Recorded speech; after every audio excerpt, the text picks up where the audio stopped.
Good to go. Whew. Testing, testing, one, two, three. Not sure how to actually test if anybody's out there. Caleb, can you give me a count of people on, or how do you see that? If you look in the bottom right corner, you can see we got 33 viewers on right now. 33 viewers. All right, awesome. And yeah, just keep that number posted to me. So I think there's a 15-second delay between the time we talk and the time that you guys all listen. And so welcome to the first of many, three actually, maybe more than that, Foundation Hangouts. We are doing these in celebration of the success stories of the last Foundation, and it's really incredible to watch as we get better teaching in the Foundation, and as their curriculum gets better and improves, so does the quality of the results of our students, and so does the quality of our students. And so, our first foundation ever, called the Software Roundtable, I think we had a record $5,000 in pre-sales. The second foundation, I think we had a record $22,000 in pre-sales. And this third foundation, we've had of over 120,000, over 6x by a beast. And it's, as much as I would like to give credit to the foundation for that, this gentleman brings a lot to the table, and really, made a lot of the stuff that we teach into his own thing, his own method, his own approaches, and really embodied the mindset. And so I'm really excited. Let me just close my door here. So I'm really excited to introduce this gentleman. I think he's a stud. I learn a lot from him every time he talks. But before we do, I just want to get a few formalities out of the way, and I'd also like to thank the 116 or so people that are on watching this. I think last Foundation, we were doing a much larger launch, but I think we had around 500 people on a Hangout at one time, which was quite a feat. I was pretty excited about that, and I'm really excited to see 116 of you all watching from all different parts of the world. It feels incredible to be connected to you. Even better if we were in person, much better if we were in person. And so let me get a few formalities out of the way, a few introductions out of the way. First, I want to introduce one new amazing member to the Foundation team. She was in the last Foundation class, as a matter of fact, and she was so influential in the community and so liked by the community, and just in general so damn lovable that we just had to get our hands on her and get her to be a part of the team somehow. And so right now she is working in the Foundation, and she's head of community. And one of the things that she randomly started doing in the last Foundation was she saw a need for the 600 students we had in the last class. She saw a need for doing mini interviews with people. Nobody asked her to do this. She just stepped to the plate and started taking action, and we really, really value that in the Foundation. So she became really the figurehead of the community. I think someone pulled statistics on the Facebook community, and Stacy had either the most comments or the most replies or the most likes on her comments. And so it's not that she's likable. That's not the thing to focus on as you're listening to me. What's important is that you're actually that she's putting out things, and she's so tapped into the community that the community likes what she puts out. And it's just incredible to watch you, Stacy. So with that, I'd like to introduce Stacy. She's also from my neck of the woods, even though I am not living there anymore. Stacy's from Iowa. So Stacy, before I move on to John, I'd just love to introduce you and say hi, and invite you if you wanted to share anything with anyone that's listening to the 150 people that are now on this Hangout. Yeah, awesome. What's up, everybody? It's super exciting to be here, and thanks, Dane, for all the kind words. I will say, though, the students make it super easy. They have a lot of really great stories to tell, and John has got a great one today, so I'm super excited to have him on and get to tell the story. So, Stacey, more to come. Stacy, do you mind just sharing a little bit about what happened for you in the last Foundation in relation to your personal identity, how you see yourself, and mainly the message you sent me around from hatred to love, and et cetera, et cetera. Can you just tell a little bit about what's happened for you as you've kind of moved forward in your life after the Foundation? Yeah, absolutely. I mean, the Foundation for me was about was about the community. And I was lonely before the foundation and kind of trying to find my way and struggling a little bit and feeling a little isolated. And the community welcomed me with open arms. And what I told you, Dane, was took me from isolation to connection. And I just made some incredible friends, friends that I'll have for a really, really long time. And so it was an awesome experience for me, and I can't think of a better place for me to be than right here serving them. I couldn't think of anything else I'd rather be doing. So yeah, it was an incredible experience and one I wouldn't trade for anything on the planet. And so, Stacy, why don't you? So I wanted to introduce Stacy because eventually we'd like to have Stacy be figureheading and spearheading these hangouts. And we'd like to do more of them just because we find they're so fun to do. These hangouts are much more fun than trying to figure out what blog post to write. And so we love to do these.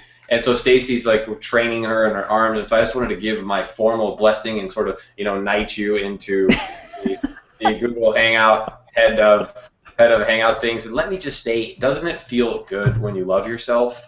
Doesn't it feel good, even better, when you're around people who love you even more? And doesn't it feel even better when you're an entrepreneur? Hell yes, to all three of those things. So would you mind introducing John? Oh, John, where the heck to we'll start? We'll compete, okay? I'm going to compete with you. So you're going to introduce John, and then I'm going to try and one-up you and introduce him after you. All right, I'm all for it. John Logar is a beast. There's no other way to describe him. He is an amazing entrepreneur, and you guys are in for a super big treat to hear how he just blew apart the foundation this year. And he gave a talk at the live event recently, and one of my favorite talks of the live event, the students just raved over him. He's got a ton of knowledge to share. He sold over $120,000 in 6 months in the foundation, and so this is roll your eyes if you will. But he is a rock star, and you guys are gonna hear a lot of great stories from him. Is that all you got? I thought I'd lowball you first, and then I can just jump over you. I'll let you go. All right. I'm trying to think of a word that's be better than a beast. I want to try. It'd be so cool if I could give an intro and one up you word for word, just get the better word of every variation of it. How about the rule breaker, the machine? Not to mention his killer accent. There you go. That's much better. I like that a lot better. And yeah, so I think it's really cool. It's really easy to introduce John, right? Because just his results speak for himself, but his heart's incredible. And what I love about really successful people, and if you're watching this hangout and you're not in that abundant, successful place, I want to tell you that, and you will believe that business is easy, business is fun, business can be difficult, but in general, it flows. In general, it's abundant, and in general, there's just success everywhere. And when you step into this realm where it's just literally you're no longer burdened by what do you do, but you're burdened by crap, how do you say no to all the opportunities in front of you? That's where John's at. That's where I'm at, and it's just a place that can be actually a different set of problems to tackle. But the thing with John, and the thing that you'll notice with incredibly, incredibly successful people, is that they give back a lot. And what separates John, aside from the 120K in pre-sales, which we'll get into how he did, is how much he's giving back. And we've brought John in to train in the next foundation, train next students, and we're beefing up the next foundation to really address a lot of the most, I would say, the weaker parts of our product, in my opinion, are being, if you want to call them that, are being rebolstered and rebooted and strengthened to the point where there won't be a single insecurity or flaw or breaking point in the product that I can find. And John is coming in to patch all those things up. So yeah, John, 120K in pre-sales, but also really 120K in value given back to the community. So thank you for those contributions. And no, Stacy, I was kind of teasing about the one-upping thing there. I didn't actually I don't really like that. I get scared. Okay, you got it. All right. So I'm competing with you by uncompeting. So with that said, I also want to just preface that what separates John from most of the students in the foundation and in general is how speedily he acts. And there's just nothing that, like, the locomotive is in motion and on the track and already going 100 miles an hour before most people can turn on their computer. And he's just so fast at what he does, and so he's so quick to action. And that's what I really want when Stacy, as you're interviewing him and as you're listening, I want you just to preface that what separates John from me. I've watched 1,000 students go through the foundation, 1,000, and it's been like an incredible playground, also incredibly frustrating.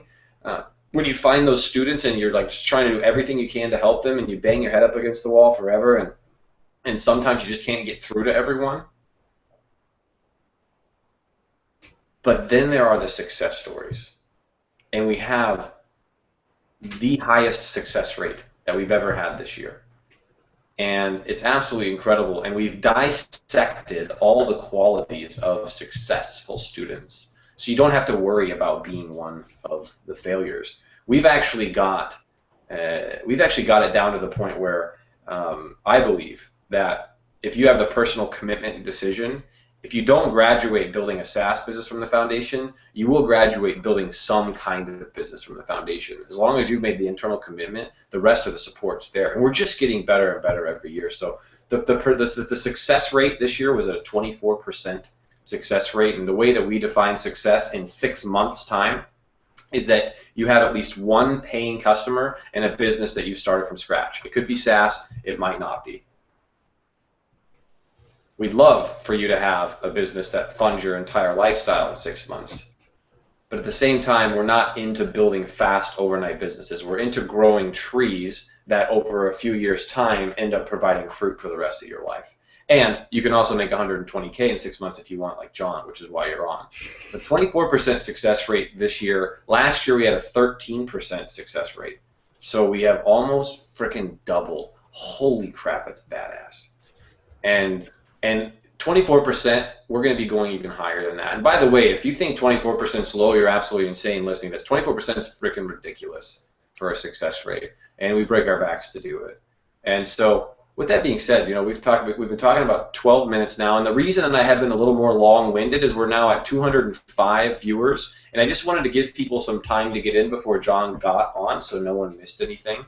Just so you guys know the format for this, we're going to interview John. We've got about 2 hours slotted here. We're about 12 minutes into the 2-hour session, so you know, if you want to take a little bio break, get a glass of water, have coffee, a little pop, a little snack, kick back and listen to John as he shares, because you know Stacy and I, we won't even really.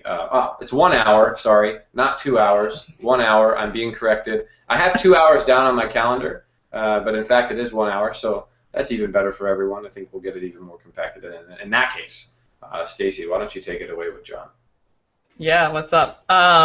So what I love about John is I'm pretty sure John takes more action before I eat my Wheaties in the morning. I don't know if that's because he's in Australia or just because he's a mad action taker, but I'm always trying to catch up to John. So, John, thanks for being on. Hey, big kiss to you, Stacy. Thank you for having me. And thank you for such a warm introduction. That was beautiful. The beast. The beast. I am wearing deodorant today. Oh. I heard you did your hair and put your makeup on for the call. Absolutely. So, Absolutely. Awesome. Yeah. Looking a lot more palatable. We already have questions coming in, and you know the first one, everybody kind of wants to know, what were you up to before you joined the foundation? What was your background, and what were you doing before you joined? And John, let me chime in for a second. Yeah. So I don't think we give the context, but real briefly, the foundation is launching again. We have 120 spots. If you would like to apply to the foundation, you can find the apply link somewhere on thefoundation.com. I think it's in the top right corner or whatever. We have thousands of applicants for the 120 spots. I think we have 300 or 400 people really hot for those 120 spots. So if you're really wanting to be a part of this next class, which will probably be the most successful class we've ever done because of all the personal attention that's going into this, please do apply. And that's the purpose of these Hangouts, is for you to see how successful our students are, how much they kick ass, and inspire you to be able to do the same. So yeah, John, go ahead. What was I doing before the foundation? Essentially, look, I'm a consultant. I'm a marketing consultant and a strategist.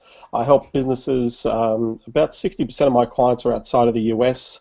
I tended to focus on online strategy. I built a few agencies. I sold them. I built them to 7 figures in less than a couple of years. I sold those few agencies, and then I started working with other consultants in the world who wanted to do what I did or learn from the strategies that I put into place. I do still have agency clients that I deal with, a few select people. I now have another SaaS. In actual fact, I have 2 SaaS businesses. One in the marketing sphere. That 120 grand pre-sale is actually now up to 160. Dane and Stacey. I did 40 grand of pre-sales last week, and I've got a new SaaS coming on in the storage industry in the US. So before coming to the foundation, I was pretty much just working with clients on marketing strategy, specifically in online areas, and I just was looking for something different. And for me, the whole idea of SaaS, probably the most incredible thing that I've always learnt in my businesses is to create a retention income. And when I've got consulting clients, I used to put myself on retainers with clients. I never used to charge hourly rates. My average hourly rates were up around the $1,000 mark. And so I would package my services, and retention is always a great income generator because it gives you leverage and flexibility. So SaaS is a perfect business model for doing that. And so that's why I was attracted to the foundation. And so had you tried other content programs, or why specifically the foundation? I know you mentioned SaaS. How did you come across the product and all that? Look, I've always invested in mentors and my personal education online over the years. But I guess the thing that going back about 11 years, what caught my attention was the concept of pre-selling.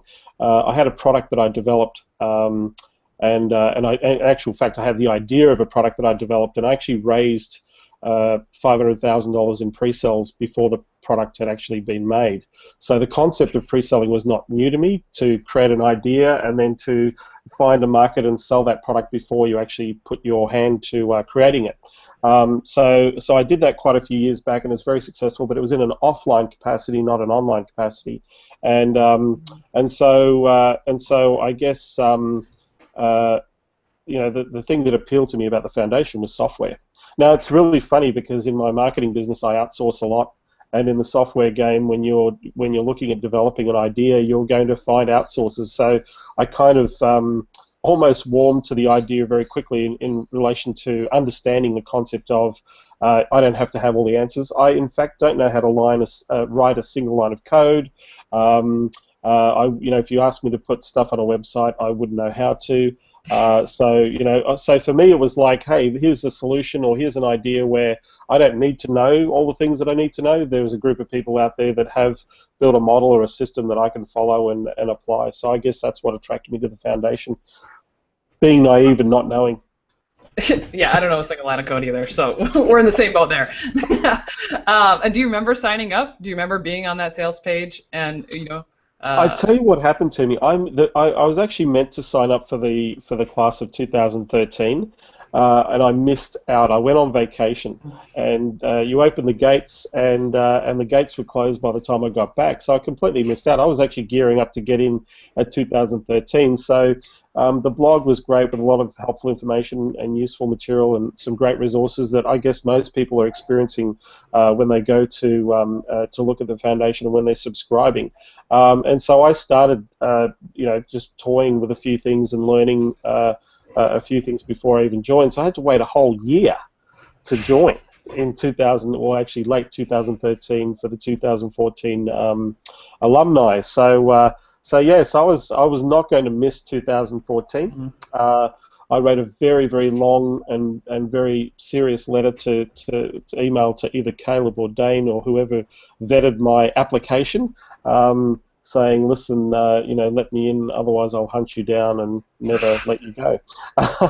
But yeah, so I got in the second time round, which is very cool. You weren't going to miss your chance. No. Yeah, and we've got, I think, 120 spots this year, so if you're listening and, you don't want to wait till the next class either, I'm sure John can attest. Yeah, don't go on vacation in the middle of the launch. Uh, Lesson learned. So let's jump into your foundation experience. You got into the content and talk about kind of where you started with your foundation process.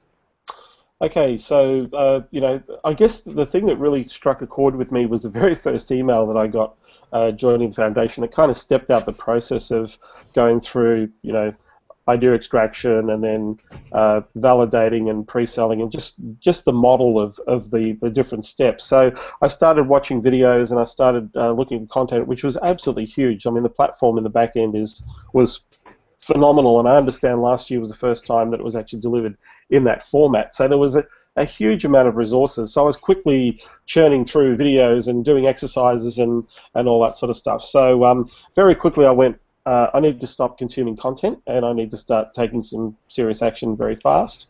And so I stopped consuming and I started acting on what I'd been learning, basically. And so I thought I'll just pick 3 markets, and the thing that I did is I've been in the marketing game for a long time. I've spoken to a lot of businesses in a lot of different industries, worked in a lot of industries over many years, and so I was sitting there thinking I'd like to go into markets that I don't really have an affinity with. Now I know the marketing agency game and the marketing world very, very well, but I thought, hey, I'd try, commercial green engineering for commercial buildings. That was a niche that I chose. I also chose service-based niches like the plumbing industry, and then I went after the solar industry as well. So I chose 3 niches to go after with idea extraction. And so I figure, well, idea extraction was all about connecting and engaging and talking to people, and so I started doing the whole get a bunch of emails, send out emails, start the approach of going, doing what everybody else is doing. And so I sat there and I thought, well, if I'm sending out, hundreds of emails, it's not hard to find people to connect with, by the way, once you understand the methodology, as you probably know, Stacey. But the thing was that I thought, how am I going to speak to 100 people or 200 people? If 20, 30 people said, hey, yeah, I'm happy to have a conversation, there's not enough hours in the day for me to have those conversations, So I sat there and I thought there's got to be a better way, so I decided to break the rules, and I just went belly to belly. So I just would send an email with my invitation to have a conversation, and then I'd pick up the phone straight away and say, hey, did you get my email? And kind of let you know what it was about, and that was how I started idea extraction. So I had my first idea in the first 8 phone calls. And then I made a SaaS out of it. Oh no, I didn't make. I actually made a software product out of my first few calls in idea extraction. I had my first product up and running in 2 weeks. Wow. So I'm going to back you up. Yeah. You picked your 3 niches. What I love about you is that there's a lot of people agonizing over the niche to pick, and there's a lot of great criteria in the content about how to pick a niche and things like that. But you didn't agonize over that. You just took action and went out and tried it. Yeah. And through the kind of the email process, did you have trouble getting meetings? Did you have anybody who hung up on you, or did you have any trouble with that? Yeah, I had the odd person say, why are you bothering me, and go away, but most people were pretty cool. In fact, when I think back, I only ever had one person who was quite rude, and they were having a tough time, so I let them take it out on me. I was quite happy for them to just yell and scream and get it out of themselves, and then they were happy to receive an idea extraction call later. But the thing was that no, I didn't find it difficult to connect with people. For me, I don't like cold calling. That's one thing I really don't like doing. But if I send somebody a piece of information, my mindset is that I'd rather, to have a friend, you have to be one first. So I'm pretty nice on the phone. I actually act a little dumb and naive. So people tend to help you out when you're a little bit naive. And so I would just ask a simple question. Say, look, I sent you an email. Did you get it? Most 99.9% of the time they didn't receive the email because I only sent it 5 seconds before I called. So it's obviously going through different server networks. And then so look, and I just let you know what it was about, and that's where I would start my questioning process. So within the first 7 calls, I had somebody crying on me saying, hey, can you help me? And I said, no, I can't. I've got to go and talk to a whole bunch of other people to find the problem. So 7 calls in, and you already have an idea. Talk to me about those 7 calls. What was the niche in? What was your first call like? How did you get in 7 calls to an idea? Okay, so the niche was in the engineering field, green buildings. So this was environmental energy efficient buildings. It's a fairly new and growing area in design and also construction. There are only about 200 people in the market, as I found out through my research. And so I just started calling the senior partners of these engineering firms who specialize in this type of engineering around the world.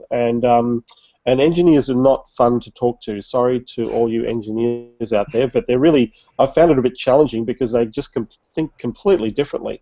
They're very pragmatic. Some of them are a little bit old school in their thinking in terms of innovation and what's happening. And it was really funny. I'm talking to a group of people who are in probably one of the most innovating parts of their industry in terms of creating environmentally friendly buildings and energy efficient buildings. So yeah, my questions were, tell me about the industry, because I was basically researching and finding out what was going on and what they were doing, and I would go through that process of understanding, their day-to-day, what they were doing, and then from that there would be the number one area that I found in the engineering area was communication issues. So it was in their processes and in their communication processes, and also in double dipping or manual handling of information, and so there were huge costs involved when I started, getting into detail about their problem. So this one particular firm, just through going through the simple questioning process of idea extraction, had a significant problem that was costing them hundreds of thousands of dollars a year, and they just were getting tired of spending the money. So I just asked a few more questions, and the person kind of gave me the idea. I already knew what, based on the conversation, I kind of knew what they needed, but I didn't want to actually say anything, because if I say something, then I'm going to have to pitch an idea. So I'd rather it come from them than come from me. So he basically said, look, can you build something? It'd be really cool if we could communicate with our global partners more efficiently, and get our documentation signed and processed more efficiently, and have our people streamline our the time that it takes to deliver on the things that we need to deliver on our projects. And he said, it'd be really cool. And I said, have you ever heard of this thing called Skype? And that was the beginning of the solution. So yeah, so I asked them permission. My strategy was in that particular process was saying, hey, that's a really interesting solution. I'm not sure if it's possible, but do you mind if I go away and just see if somebody can facilitate that for you? And so that's what I did. I went away, found that it was very facilitatable at a very ridiculously modest investment, and just threw up an arbitrary price on top of that and sold my first software in the first 2 weeks of being part of the foundation. Wow. So 2 weeks into the foundation, you've already got an idea. You already have a pre-sale. How much was that pre-sale? $18,000. What was that again? $18,000. $18,000. Okay. Yeah. In 2 weeks. And how much time did you spend validating that idea before you moved on to development? 2 phone calls. So probably a couple of hours. With the person that I was doing the IE with. So with the people who were having the problem. Yeah. Okay. And so how did development go? It was really easy because we used third-party solutions so I didn't need extended coding. I actually went to a few coders. I went to a couple of software houses and said, hey, this is the system. What do you think? What needs to happen? Blah, blah, blah. And can you just give me, here's a simple brief. Can you give me an idea what it's going to cost? And so they gave me some ridiculous pricing. One of them wanted to charge $80,000. Another wanted to charge $70,000 for the development, plus ongoing about $1,700 a month for support and back end. And then I went to a developers forum and asked a couple of questions about putting something like this together, and somebody said, hey, why don't you just weave in a few third-party solutions with some Google Docs and some other things. We can put that in the back end of a kind of an intranet, brand it, and you can probably have it up and running within a few weeks, and that's exactly what happened.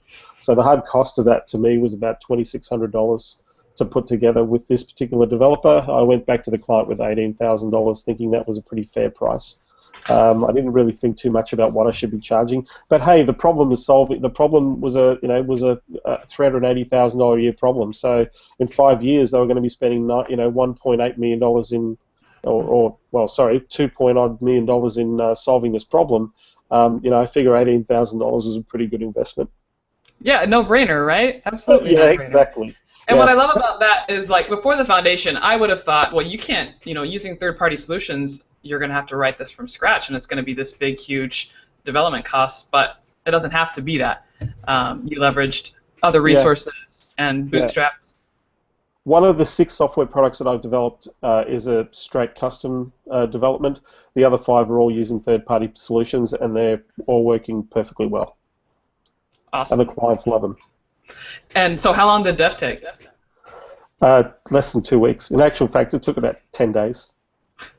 So 4 weeks from idea extraction to idea to pre-sale to development to product delivered to the client.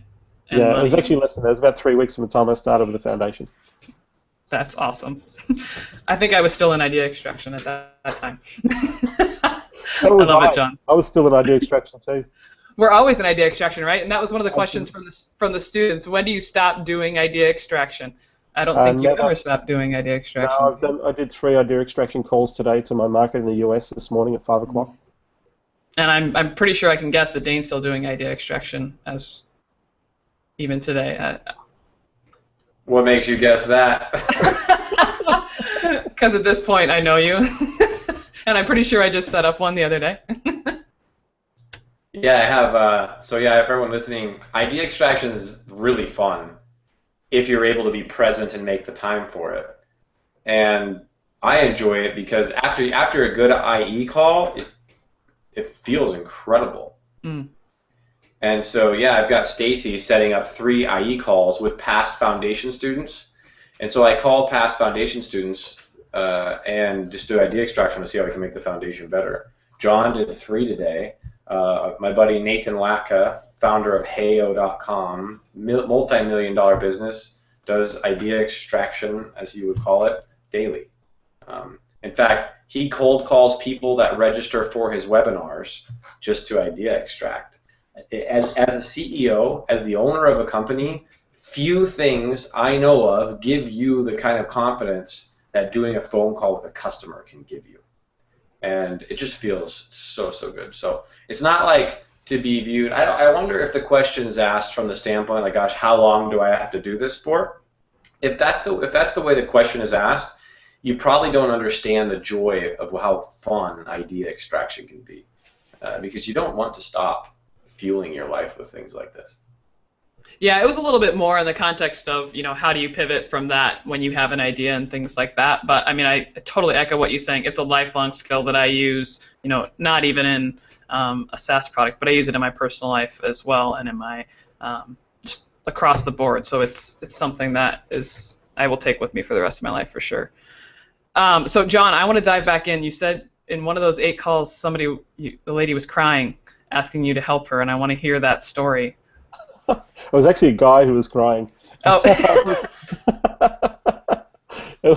He was, and sometimes when you just to give people perspective, this is idea extraction is one of the most empowering things that you can actually experience with somebody if you allow the purity of what idea extraction is to evolve, okay? Because some of the challenges that people have or the mistakes that people can make is thinking that you're going in with the idea of getting an idea.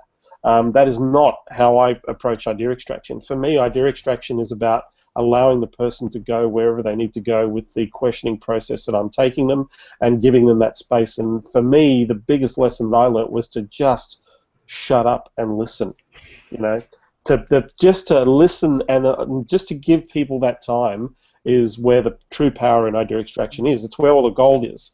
So I had a person in the engineering field. This is the guy that cried was the guy I built the software for. I couldn't not help him. I couldn't just go, okay, well, because he's sitting there looking at his balance sheet saying, man, we spent a lot of money doing this thing and there's got to be a better way. And it's like, okay, well, tell me about it, And so in going through that process, I said, well, if you keep doing this, what's going to happen? And it's like, well, man, this is just hurting.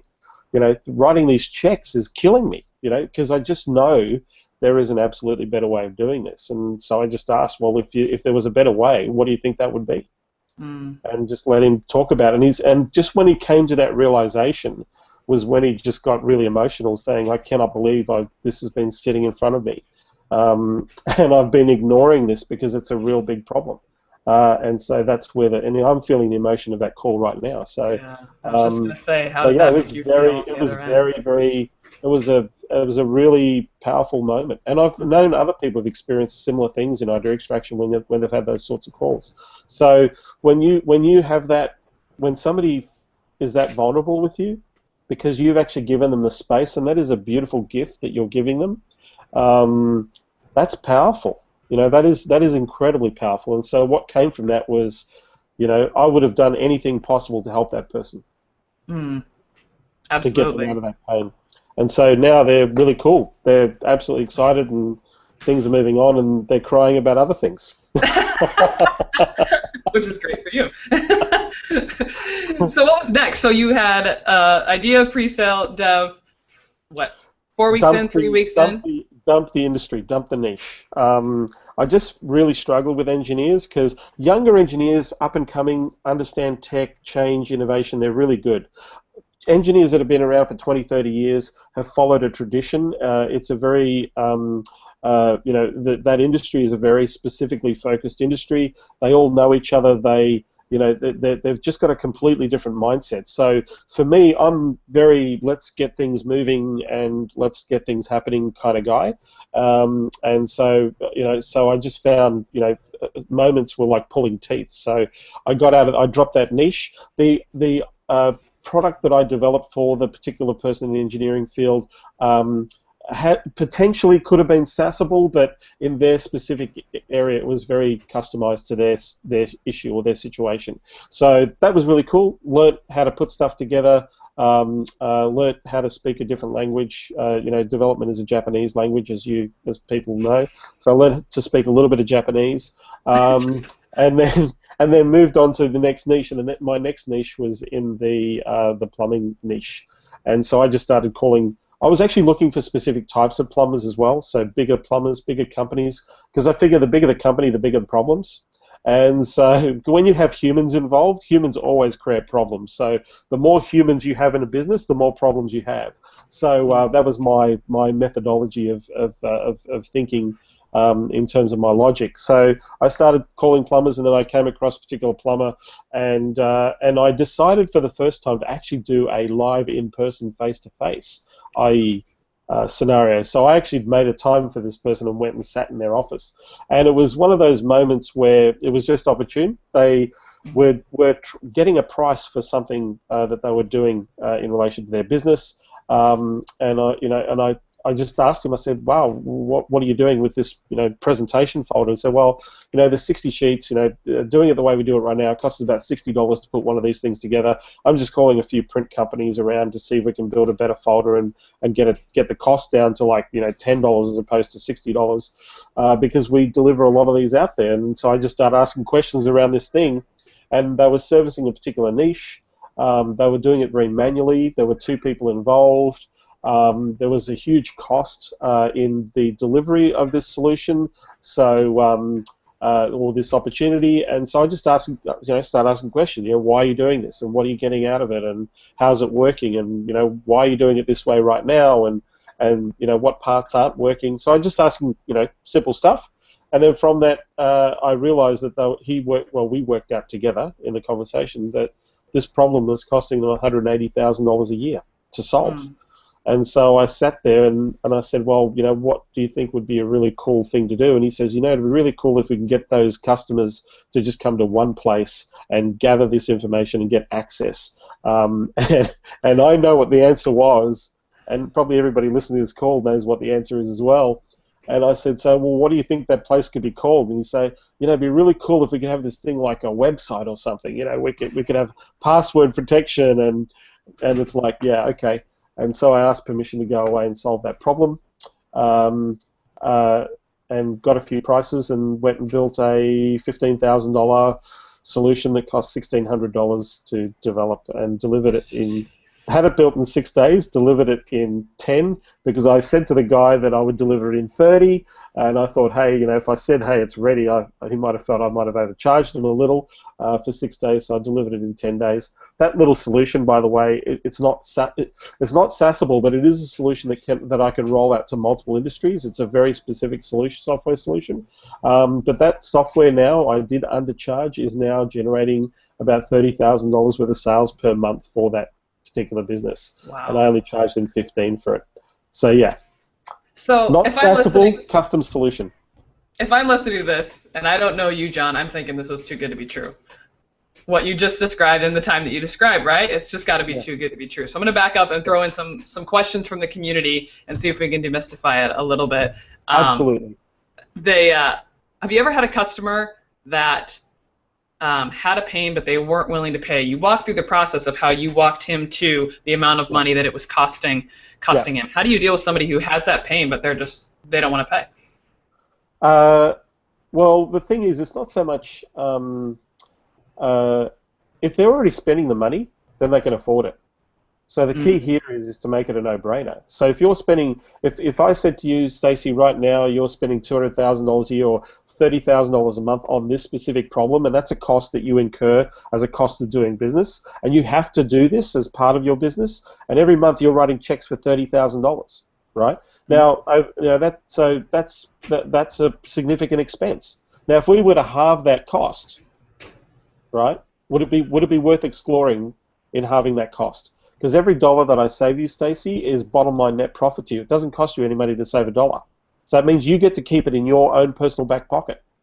So you tell me, if you gave me $1 and I gave you $15 back, would that be a good deal? Hell yeah, that'd be a good deal. Yeah, so if I were to show you a solution that actually did that for you, would you potentially like to see that solution? Absolutely. Absolutely.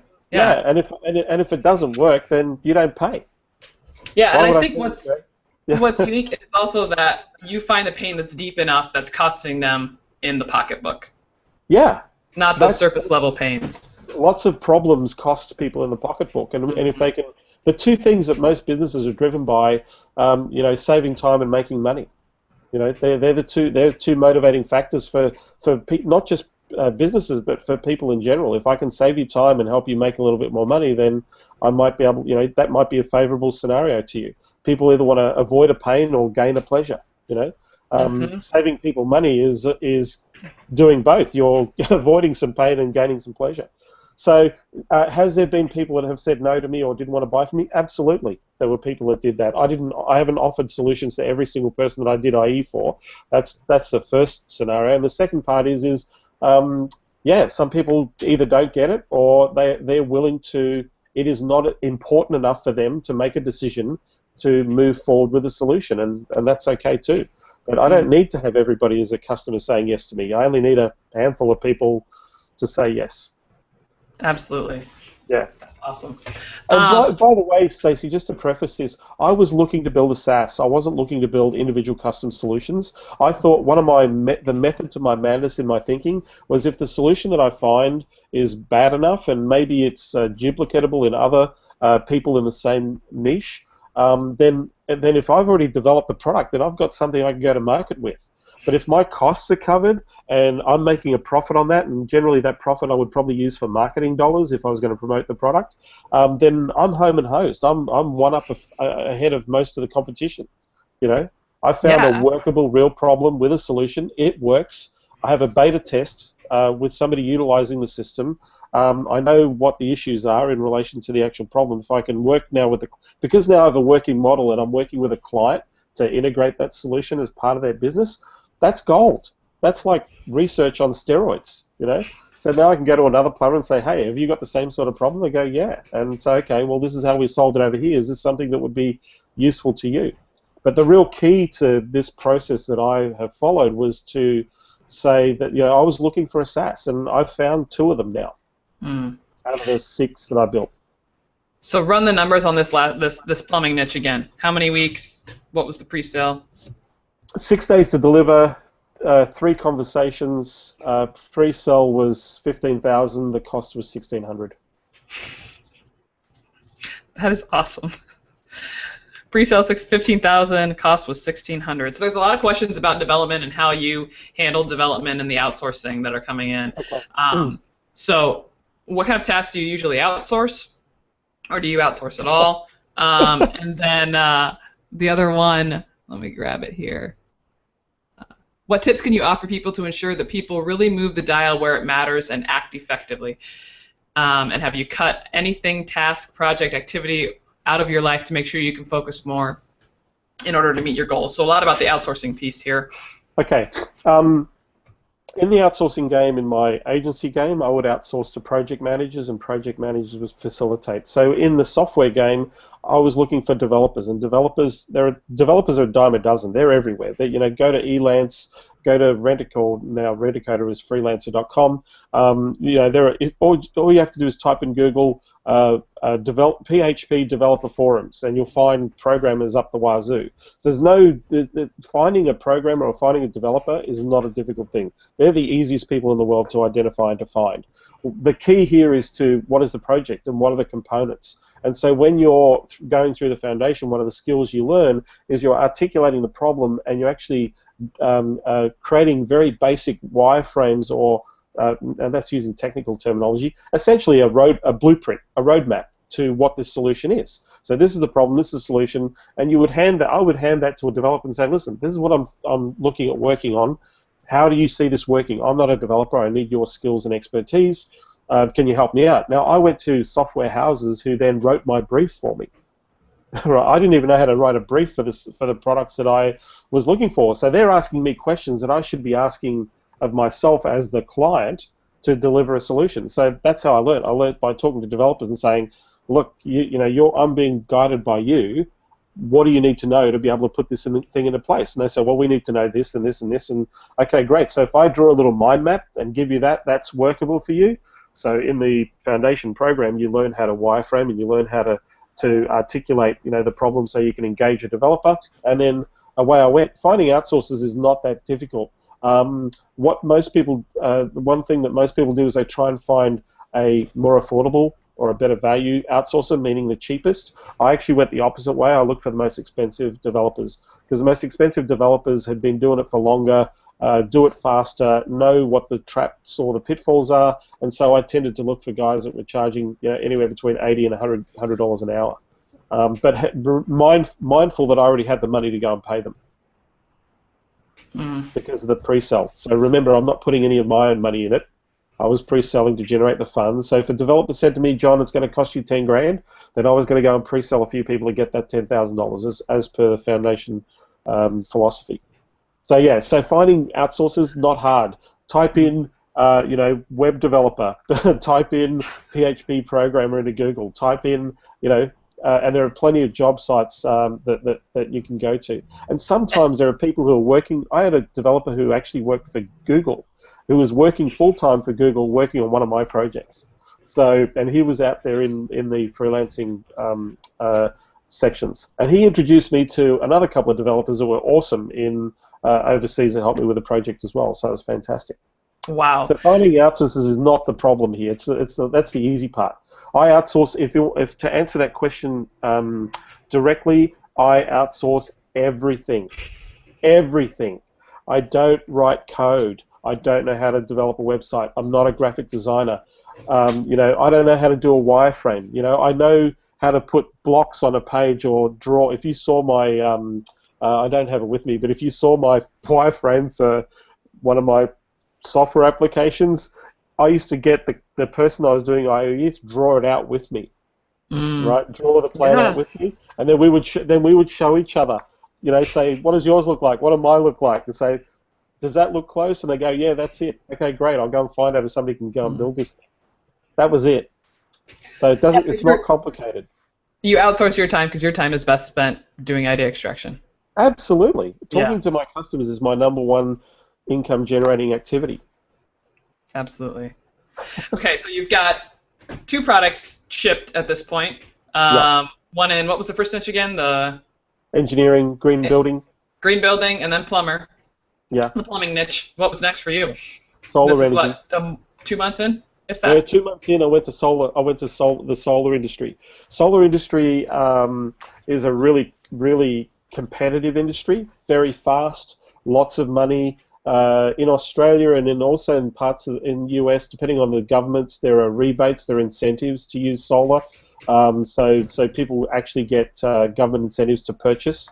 And so yeah, so I just started doing idea extraction. These are very sales-driven organizations. So there's lots of process, lots of paperwork, lots of compliance. So I know in all of that there would be a spaghetti mess of problems. So I started talking to the solar industry guys, the guys who are reselling solar, and so yeah, and there was a significant issue in the way they handled their paperwork for sales. Sales guys would be on the phone and hand write specifications for installations for solar panels on homes and commercial buildings, and so they would be drawing things, by hand and writing in numbers, and the accuracy and all the bits and pieces and all the questions half the time were never answered, so they'd have to go back to the client or go back to the specifier and ask questions again to fill in all the gaps. And so the handling of documentation, one person could handle the same piece of documentation 6 times,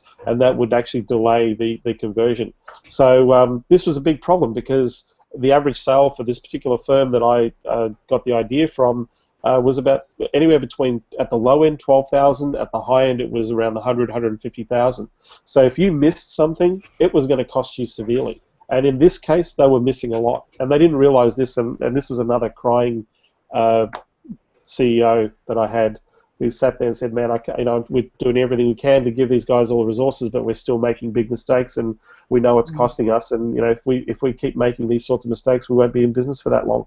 So I found a problem, and then I automated their sales process, basically using a CRM system called Salesforce. I'll mention that, salesforce.com, and then integrated that with other third-party software applications, things like creating an application to have on their iPads where they could be on site and they could take Google Map photos of roofs, and it was really simple. It was every part of that process was third-party, but it was just putting the pieces together. There was one form; it had to be filled on an electronic format, so there was no handwriting. And so yeah, they just punch in the numbers, and then that would go to a central database, and then the administration people would handle the sales orders, and the process people would actually go on inventory and invoice the customer. So the whole thing integrated with their point of sale, which was a very simple point of sale system, and that took about less than 2.5 weeks to build. So 2.5 weeks to build. There's a great question from a student out here, just wanting you to talk through how can you handle charging $10,000 for solutions that only take a couple weeks to build? Has there been any hesitation on part of the client because the development time seemed too short? Right, 2.5 weeks. I delivered the solution in about 5 weeks because I was ironing bugs out, but it took 2.5 weeks to develop, to pull the bits and pieces together. So it's not. Now, it's a great question. How do I justify? In that particular scenario, that was a $20,000 solution that I sold, and that was too cheap. That was not high enough, right? The cost in that dev was about $3,500. So I made $16,400 profit in that. I hired a project manager in that cost as well to see through the facilitation. They put it all together. So yeah, it was too low. Every product that I've put out has been too cheap. The return on investment and the problems that it was solving were far greater, far more significant than any cost-benefit profit ratio. If I was, people have a mindset about pricing. For me, it's about let's get it done, and here's the easiest way that I can do it. If I can make it easy for a customer to buy, the companies that I was selling 20 grand to, or recently a little bit bigger than that, but companies that I'm selling to, $20,000 to solve a problem like that is nothing to them. They're spending $50,000 to $100,000 a month in dealing with the actual problem itself. So to spend 20 grand is peanuts. It's not about how long it takes to deliver, because if I can solve a problem in half the time or in a fraction of the time, then hey, bring it on. I could have probably charged 50 or 60 grand for that solution quite easily. I just at that time felt, hey, 20 grand was pretty feasible. I'm still learning too, by the way. Yeah. Yeah. Absolutely, Yeah, and you learn by doing, right? And I love that your Yeah. mentality is bring it on, right? That's the only way that you're gonna learn is by taking action. So that's Yeah. that's So awesome. I wasn't really concerned about length of delivery or times. I mean, the thing that I always went to if I had a problem or if I have a question, there was a community of 600 people that I could speak to with a whole bunch of ideas that were better than mine, and going through the same experiences that I were going through at the same time. So I couldn't think of a better place to be than in the foundation going through this process. It's just that I was creating my own rules. I was still following the foundation's system. It's just that I was kind of just delivering a little bit faster than most. That's all. That's all. No big deal. So I want to touch on the community in a moment, but we're reaching the top of the hour. It's about 9 o'clock, and I think we're going to go a little bit longer if that's okay with everybody. John's got a lot of stories to tell, but I want to check in. Throw us a comment out on the Hangout page and make sure that you're still with us. On the Hangout page, there's also the Apply Now. If John's story is resonating with you and you're interested, jump on, apply now. We'll be starting enrollment, I believe, Monday, August 11th, and taking class starting August 18th. So I want to meet you guys. I want to see you in the foundation. I'm sure John will, and see you guys in the community. So hit that apply now button, and we'll keep rolling with John here. John, the community. We haven't really touched on the community too much yet. Talk to me a little bit about your experience with the community, and you were, I think, an integral part of that, and we're so giving with your time. You're going out there and taking a ton of action, and I remember you being a big part of that. So can you talk a little bit about the community experience and how valuable that was to you? Yeah, look, the community app or the forum is fantastic because obviously people are raising their questions, and as people are bringing up their questions, you find yourself. I found myself at the same place as other people, or thinking, God, I'm glad they asked that question because I wouldn't have known how to articulate that, even though I was experiencing that. So I found great value in reading other people's questions and looking at the answers and the responses. And I guess through my experience, there were people obviously had issues and challenges with certain stages, and people were sharing their experiences. People were giving their templates and emails and all sorts of things. So from a community point of view, it was phenomenal because you got to. If there was a challenge, there was always somebody there to help you. There was always somebody who was having the same experience or had come before you and had that experience and sharing their knowledge and information. So from a community point of view, it was awesome. I mean, the SaaS that I have at the moment wouldn't be there if it wasn't for the community because I actually have my business partner, Lisa Rigoni, who was an alumni for 2014. We got together and are collaborating on a project together, and I'm aiming for big 7 figures on this project. So that wouldn't have happened if it wasn't for the community. I wouldn't have met her, and I wouldn't have certainly experienced the connections and the opportunities of working with and listening to and engaging with some of the most extraordinary people that I could ever come across, because we're all in there trying to create something. I mean, what a better place to be than a group of innovators, coming from all over the world. I mean, I've been talking, people who are in Slovenia and Portugal and England and, Spanish people and Brazilians, and it was awesome, And the great thing was I got to meet a few of these people at the live event a few months ago, so that was huge. But the community is incredibly supportive. There is plenty of hangouts. There are even groups within the communities. They're getting together and getting houses together and working on their projects over a weekend. So I'd never really experienced that sort of connection and through any learning program that I've ever been through before. It is probably the most valuable part of the foundation, other than learning the strategies and techniques. Having that interaction and that engagement with people in community, that to me was the biggest heartfelt reward that I got out of it. That was huge. I wouldn't be doing half the things I was doing in relation to software if it wasn't for what I'd learned inside the community. Yeah, absolutely, 100%. I feel exactly the same way, and it's about the army of people behind you that have your back. On those down days where you've had a really bad IE call, and somebody said they're never going to buy your product ever. You can go out in the community and people who've experienced the exact same thing and are there for you, and it's awesome. My Facebook group feed, I spend more time in that than I do in my regular Facebook feed. Yeah, I I don't know mean, about look, you. you know, for me, when I had a challenge, the community was the first place I went. If Yeah. I saw people in the community having challenges and I could solve a problem or I could give an insight, I would create a piece of content and say, hey, try this. It worked for me. That's the sort of stuff that's going on in the community. So it's huge. And look, there are so many giving people.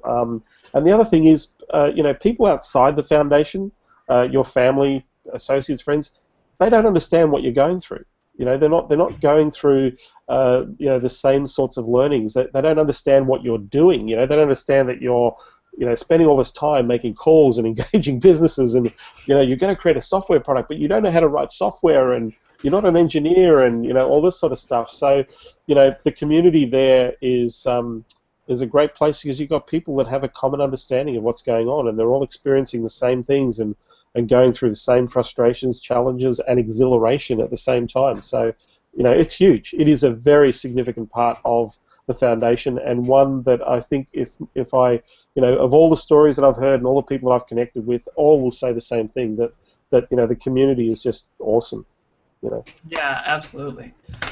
I'm going to jump in with a question from one of the guys on the call here around pre-selling. By saying pre-sale, did you actually get money for a project before you were sure the solution was developable? What if you weren't able to get it developed properly? Any examples from anyone of times it didn't go according to plan after getting a pre-sale? Yes, I had disaster strike 3 months in. Absolutely. I'm glad this question is being asked. But I turned it around. So what happened was I came up with what I thought was a significant problem. I validated the idea, and I started pre-selling the idea, and I got I think it was 12 people gave me $750 in advance for this idea. And essentially I was reinventing the wheel. So I made some mistakes through the process of extracting the idea and looking at the solution. I started drawing up the solution, and people were saying, yeah, if $750 to fix this, that's cool, right? A couple $100 a month for the solution. If it's doing what I'm asking it to do, that's awesome. This was in the digital ad industry as the niche, and so I had built, essentially, I was about to rebuild Basecamp, which is a project management solution. And so there were other solutions out there when I started. Where it came unstuck for me was, okay, I got the pre-sales, raised about $14,000 or $15,000, and then I wanted to go to the cold market. So I wanted to go and talk to people who I didn't do idea extraction with to see if the problem was big enough to say, yeah, I want in on this as well. That's a great idea. We need this in our industry. And the first 4 or 5 people that I spoke to were starting to come up with all these alternative solutions that were cheaper and that were better, and so all of a sudden I was feeling a little bit unnerved by what I was developing. But when I think I made about 7 or 8 calls trying to pre-sell this idea to the cold market, and I just got no, and then I knew I had a problem. I knew that I missed something in this process. So I went back to all my idea extraction people who were willingly investing in Basecamp 2.0, and said, look, this solution here is not essentially or not necessarily what you're actually looking for, because there are a couple other things that you could use that are components within other products that probably would serve you better than me having to develop this thing and put it together. So I'm happy to actually refund your money. However, in that process, remember, you're not building anything until you validate the idea properly. And to me, a validation was a paying customer outside of my idea extraction. That kind of, if I could sell that to the cold market, I knew I was really onto something. That was my method to my madness. That doesn't mean that you have to do that, by the way. That was just me trying something a little different. And so I didn't realize that there was another problem that came up in the conversations, and I sat there and said, well, what if we take the monies and use it on this other problem? What do you think? So I approached all of them, and they said, yeah, let's do it. But I needed more money. So I actually had to ask them for more money. So I pre-sold on a pre-sell, so that I could deliver the solution. And actually, I'm in the middle of delivering that at the moment. I had to raise a significant amount of money, and they've been really happy to facilitate that, but they're going to get an awesome strategy and solution.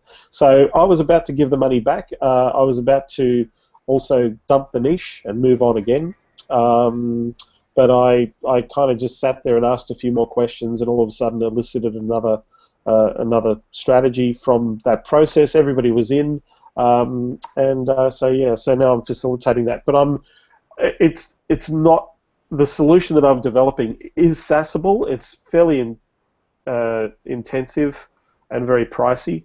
The cost of the dev is about $40,000. But I've already raised $52,000 for the project. I need $100,000 and I'm raising for this particular project, but I'm not sure if I'm going to stick it out on this solution. So you know the dev, you've got it scoped out, it's going to be 40. You've pre-sold 52, but your checkpoint is what, 100? Some you said. Well, I just want for me then it's I'm looking to raise capital so I can go marketing to the market. So. Yeah. It's just how I think. I figure, why would I spend my money when I can spend other people's money? Absolutely, right? I love that. And what I love about that story is that, there are many ways that you can react to failure, and one of the mantras in the foundation is failure is progress, learning, and growth. And so you could have viewed that instance as a failure, but, you reacted differently, and you turned it into an opportunity. I've had some absolute shockers in my experience in the foundation. I just don't talk about them. That's just part of the process. That's just part of my thing was fail often and fail fast. That's the only way I could learn, was to get out there. I didn't know I was going to solve a particular problem in a particular way. There was a significant problem that I was solving that I was really struggling with, and until somebody else came, along and listened to what I had to say about it, they said, well, why don't you do it this way? And it was like, hallelujah, thank you very much. You just saved my ass. But hey, that's the learning process. That's the stuff that you have to go through to get there. I mean, does everything work? Absolutely not. But I don't want everything to work. That'd be just too boring. I want to have not that I want drama, but the thing that I've also learned in the foundation is you just don't know where your idea is going to come from. The new SaaS that I'm building with my business partner in Lisa Rigoni, that came out of left field. That came out of nowhere. I would never have known that if I hadn't met Lisa in the foundation and we just started chatting about what was happening. That would not have occurred without my experience. So absolutely. Are there moments where you have setbacks? Well, if you're not having setbacks, then you're not doing it right. Absolutely. 100%. So if you have questions, keep sending them in. I'm going to throw out another one here to John, and we'll wrap up shortly. Do you ever run into a case where multiple ideas come up at once? How do you choose between them? Is it customer pain? Absolutely. You're always going to come up with multiple ideas, but I guess you pick one, and then you drill down and you try and validate and see how important that is, and then you pick the next one, and then I never bring an idea into another conversation, by the way. If somebody's given me 4 or 5 problems to deal with, then I'll try and deal with those problems with that individual. I'll never go into an idea extraction, and I never have. It's something that I made a mistake with in the early parts, that I would say, oh, found an idea or found a problem. I wonder if somebody else is having a problem, and I start having a conversation about that problem with the next person. And then you end up going down the rabbit hole, and you end up, starting to design a SaaS that is just not going to work, or it's going to be a struggle to actually pre-sell.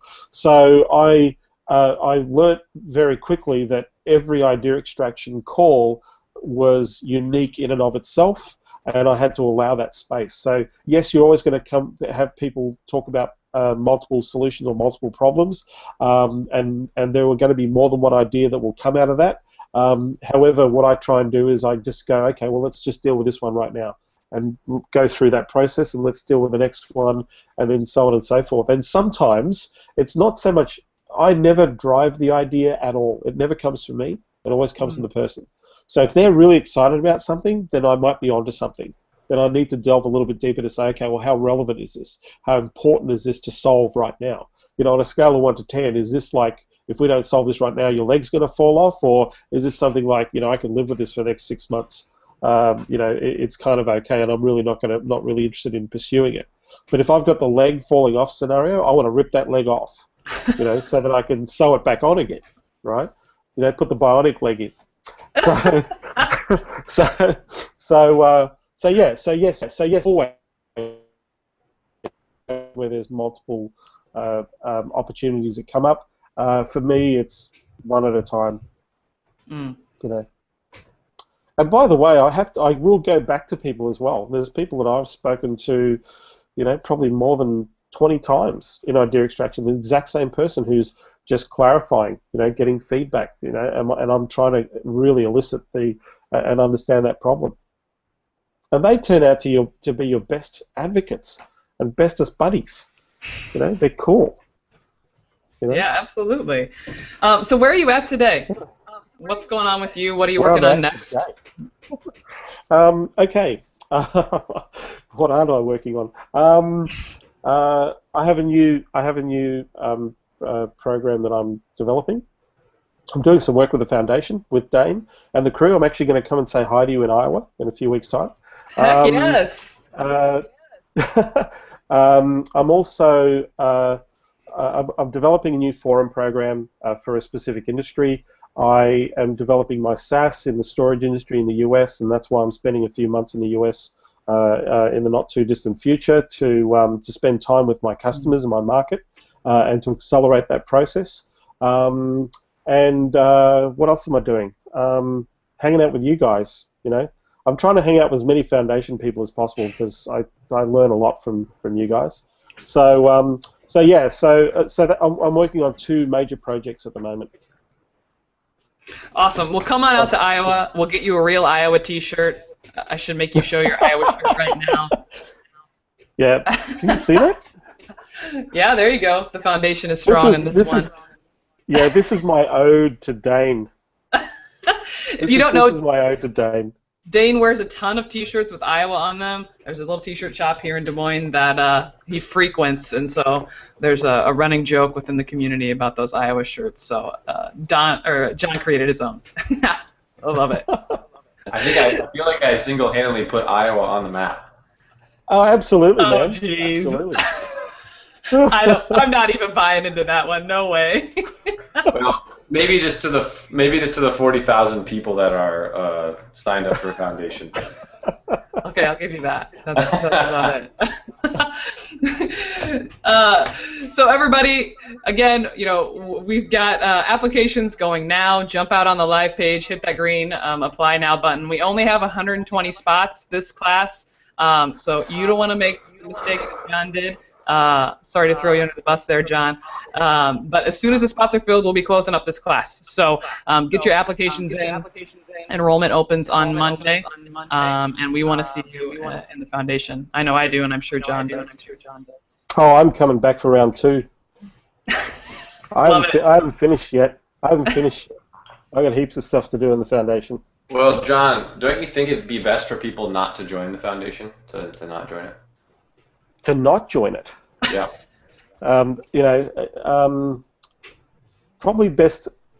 I guess the thing is this is an opportunity. I saw the foundation as probably the most educational, certainly a different approach to the type of learning that I've had in my past experiences of programs. So I'm a big believer in investing in myself in terms of knowing, because I've experienced this process, and I'm not being biased when I say this, because I really don't put praise on things that I don't believe in, but I got to tell you, it is one of the most. The foundation is a very apt name for this business because the understanding and the level of learning that you get from this process is life changing. I've seen people's lives literally change by being involved with the foundation. Mindset wise. Their level of belief in what's possible changes dramatically. Why wouldn't you want to join this community? I would do everything in my power if I was out there and this was something that I was looking for, something that interested me. I would do whatever it took to be part of this. The big thing here is how badly do you want to grow from where you are right now? How important is it for you to be creative, innovative, experience a new level of community engagement. I love the question, Dane, because it's a really good question. Uh, uh, and for me, from the very first time, the very first interview that I saw of you on Mixergy, I knew I was heading into the right place for me. So you'll the people on this call, who are listening to this, you'll know very quickly that this is right for you. You'll know that that you found the right place to be. If you've been reading the materials and watching the videos and going through the learning of the experience of others in this program, and hearing Carl's and Stacey's, and you've got Catherine Livray coming on on the next hangout. Yeah. Yeah, I mean, she's, her story alone, literally, I was so inspired by what she did and what she's doing in the foundation. So yeah, if you're on this call, you're in the right place. If you're here and it's, you're looking to grow, or you're looking to, I guess, step up for yourself and want to explore opportunities and become innovative and creative and most importantly grow and share and I guess help people out, then you are in the right place on this call. I would highly recommend that you do apply. And I'd love to see you in there. Do you find I'd like to kind of just have like a real straight talk with you for a second about the reality of and the difficulty that some people endure in the foundation, and just I mean, it's not for the faint of heart. It's like, I don't know if would it be too extreme to say that it's like doing an Ironman, or is that too extreme? You've got to work. You look. Nobody has ever handed anything to me on a silver platter. Anything worth doing, I've had to work my ass off. If you look at anybody who excels in their field, if you look at anybody who is learning something, a new skill or something for the first time, they work their backsides off. They are committed. The reason why they succeed is they persevere. And so if you think this is an easy ride, or if you think that this is going to be something that you're going to find the $1 million idea, then this isn't the right place for you. This is about learning some skills. This is about learning about yourself. This is about growing. This is about connecting, sharing, applying yourself on so many different levels. So yeah, are you going to be scared? Absolutely. The first time you pick up that phone, you're going to be. Some people are terrified. But hey, Carl Madiola was one of those people who were terrified when he began. He really struggled in picking up that phone. But now for him, that phone is like gold to him.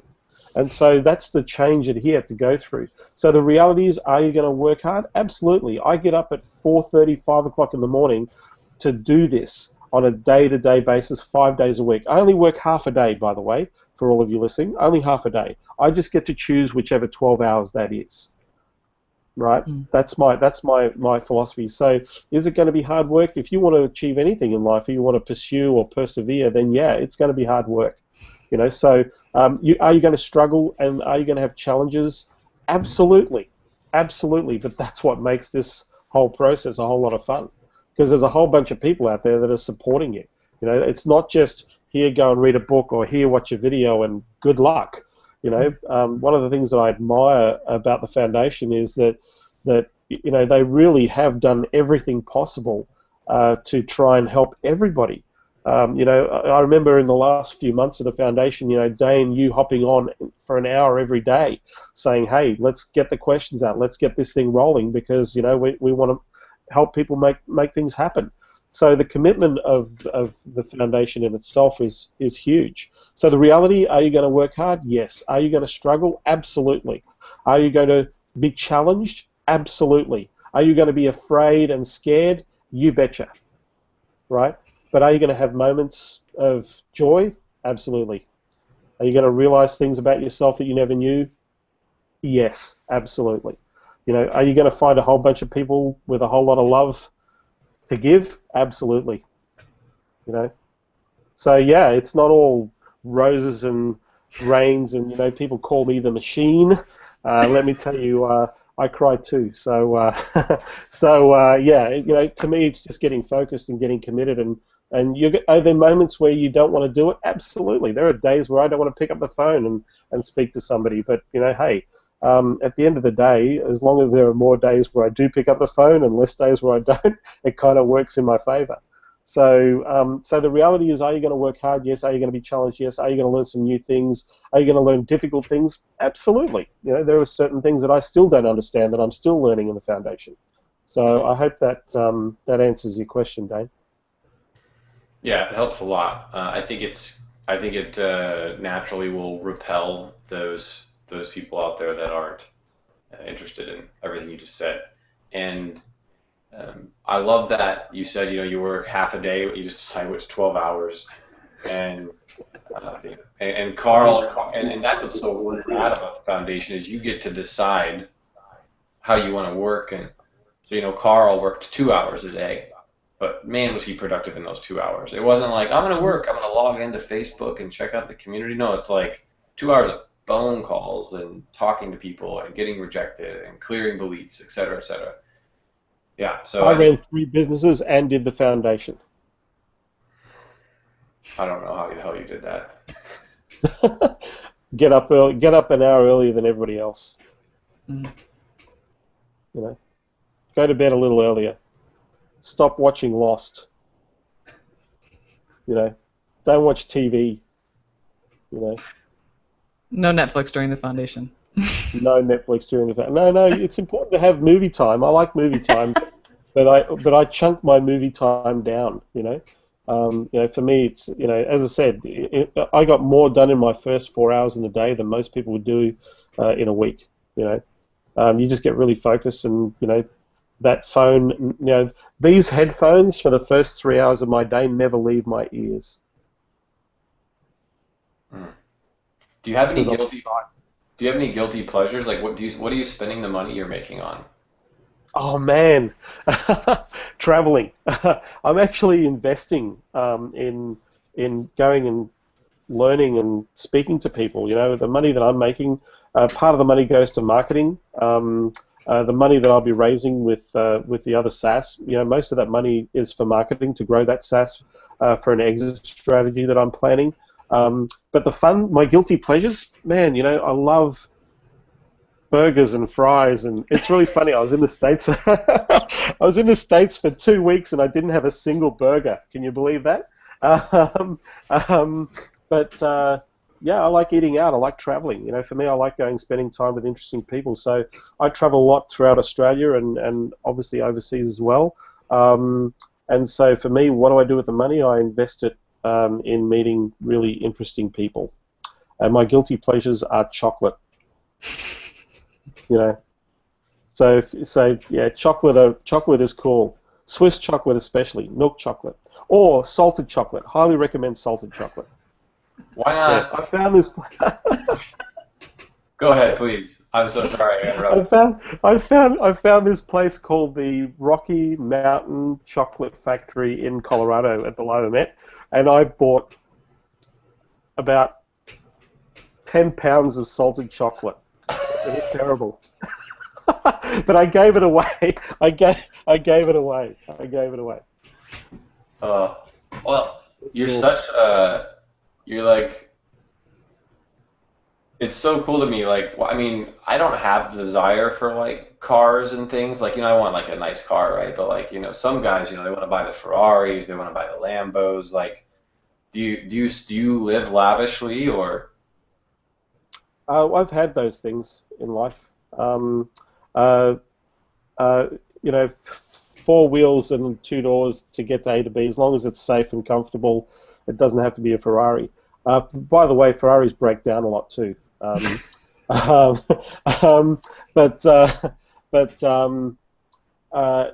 from a lifestyle point of view, hey, I live in some of those beautiful. I live in the beautiful part of the world. I mean, 45 minutes from me is some of the best beaches in the world with the softest, squeakiest sand. I have, I've got a place that I have on the beach on the northern coast to go to regularly. So lifestyle point of view, yeah, that's something that you build along the way. For me, family's really important. I'm trying to You know, we're trying to have our first baby, and so that's something that's a bit of a plan. I've kind of left it late in life. You can tell that I'm looking very young here in my tender age of, 18. But but you know, lifestyle. Yeah, I live a great lifestyle. You know, I travel a lot. I meet some amazing people, and I get to hang out with people like you. So yeah. So my guilty pleasures. Take me to a great restaurant. Love food, unfortunately. Or fortunately, Oh, depending. fortunately. Yeah. But that's lifestyle's great. I feel I very blessed. I remember being in the spot where you're not like. I remember being in the spot where I was just so desperate for something to work. I'm like, Yeah. just frickin' find me something to work. And all I was thinking about was like, okay, I just want to find something to work, and then I want to sit on a beach and like take a break. Not because I'm like just want the beach, but just like, please just let me find something that works. The fascinating thing, and I found this with every ultra financially successful, and it's very important that I put financially successful because the word successful we use very carefully as an all-encompassing, which basically means are you happy or not? Hmm. Yeah. And what's super important for me watching students come out of the foundation is are you happy? You know, and so anyway, it's it's fascinating to watch all the really ultra happy people who are also in their work endeavor, if you want to call it that. They've been through the phase of lots of money, then the beach, and then they found that actually the most enjoyable thing is work when you find that joy. And we're not talking about 10 hours of work a day unless you want to. We're talking about like 4 hours of work a day. Imagine a life where you wake up in the morning and your feet hit the floor and you get to take a full, relaxed, happy, open breath because you know that what you're doing that day is for you, for your destiny, for your family, on your terms, not on anyone else's, not on anyone else's dime. You're not going to get into a car to make someone else rich. You're not going to get into a car to listen to what someone else is going to do. You're not going into a car to being told what to do all day long. You are working and building a legacy for yourself. And that is the most fun thing in the world. I don't have to work anymore. I could have just pocketed paperless pipeline and never worked again. Well, never worked for however long paperless pipeline was around. But this is the thing. Like I'm gonna Google Hangout at 7:27 p.m. on Monday. Why am I here? This is more fun than a lot of things for me.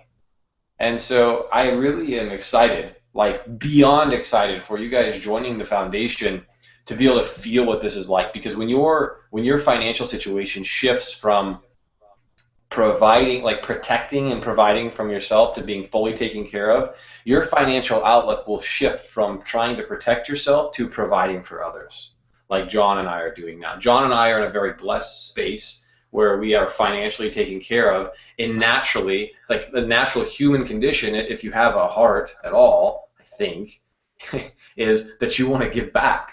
You want to create this for others. Like initially, I had a big ego about it. I was like, oh, look what I did. And then after a few years, I was like, wow, look at all these people that need this help. And we're just pouring our hearts out. That's why we're here. John, it's just so easy to ask you to be a part of things because like you jump at the bit.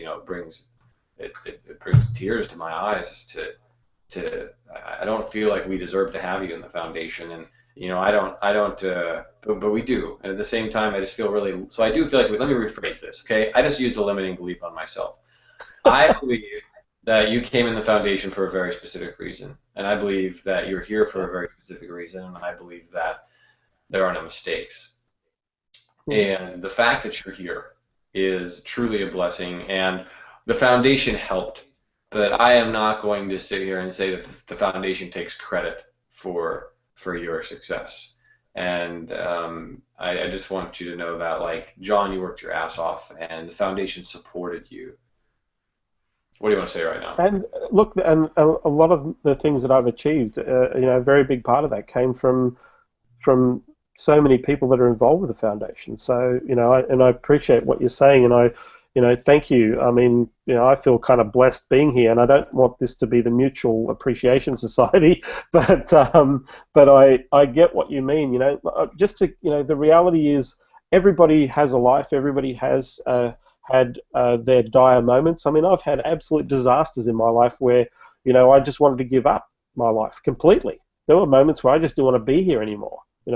And things were pretty tough and stuff's crap, but that stuff is what that's a learning experience that I had to go through, and many people have to go through along the way in life as well to get wherever they want to be. Can I take off any time? Yeah, I can. Can I do it for a really long time? Relatively speaking, but I'll get pretty bored pretty quick if I'm not doing this. Yeah. I mean, it's not all. I mean, I know that I've had some successes, which is great, and I'm doing lots of stuff, but I'm doing it because I love what I'm doing. I'm enjoying that process. The money is a gift, and it's a very valuable gift because it allows to give you resources to do all the other things that you want to do in life. So it's really important. But hey, we're human beings. We're living, breathing experiences, and whether we're moving up or down or going sideways, we're kind of still moving forward, in this journey along the way in life. So, I guess the big things is, if you're doing the things that are really important to you, if you connect with what's truly important to you, then the decisions that you make in life are much easier. When you get lost is when you're not clear about what's important to you in life. That's where you get lost. The lack of clarity is what causes stumbling blocks and challenges and frustration and the struggle. But when you understand and you get this, that you're doing the things that are important to you as a person, as an individual, then everything else will flow from that. If you get and the foundation helps you get there too. I've had my moments where going through the mindset process of thinking about some of my limiting beliefs and understanding where they came from, and not realizing that some of those things weren't even my values. They were other people's values that I was allowing to creep in. So yeah, those sorts of discoveries, are really important. So, I do give credit to the foundation for a lot of things. I've learned a lot, and I love, what the foundation's all about. It's awesome, and I haven't drank the Kool-Aid. I'm just mixing it. Well, what is the foundation all about? What flavor is the Kool-Aid that you're mixing?